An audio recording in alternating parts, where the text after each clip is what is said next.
আসসালামু আলাইকুম রহমতুল্লাহ।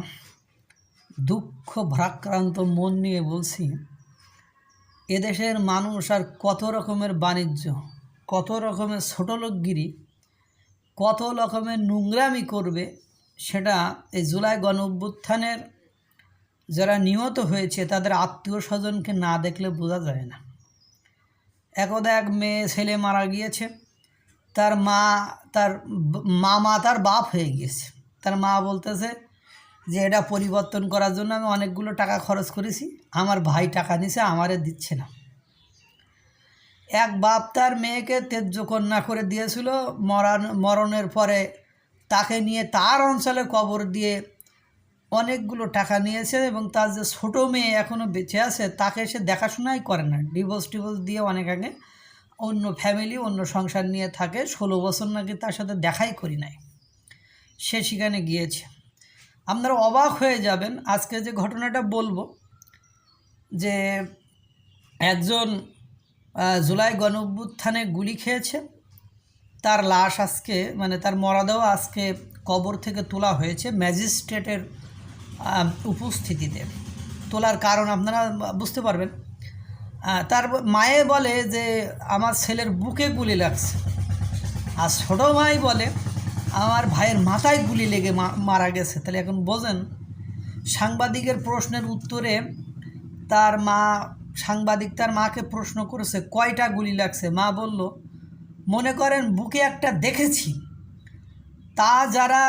যারা গোসল করিয়েছে তারা বলছে কোমরের নিচে একটা লাগছে।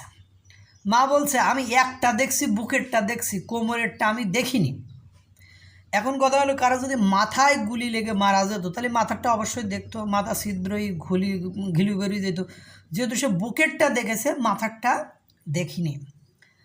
এবার সাংবাদিক তার ছোটো ভাইকে প্রশ্ন করছে। তার ছোটো ভাই খুব রাজকীয় স্টাইলে বক্তব্য দিচ্ছে। দেখলাম তার ছোটো ভাই বলছে আনারুল ইসলাম জীবন। তার ছোটো বলছে আমার নাম আনারুল ইসলাম জীবন, আমি শহীদ জাহিদুল ইসলাম সাগরের আপন ছোটো ভাই।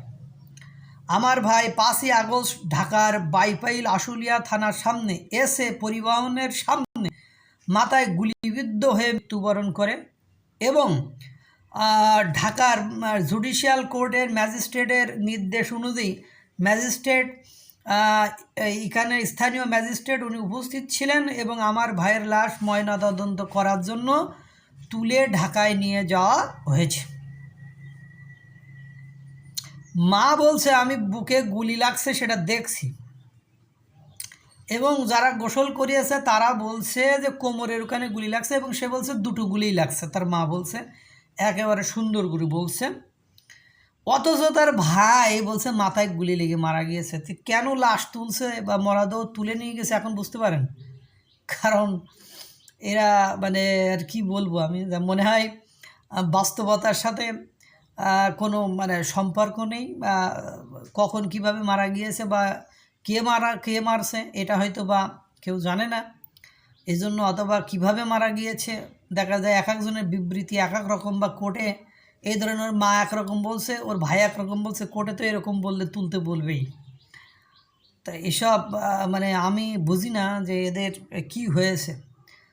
আল্লাহ তাআলা এইসব অরাজকতা থেকে আমাদেরকে মুক্তি দান করুক। আসসালামু আলাইকুম ওয়া রাহমাতুল্লাহ।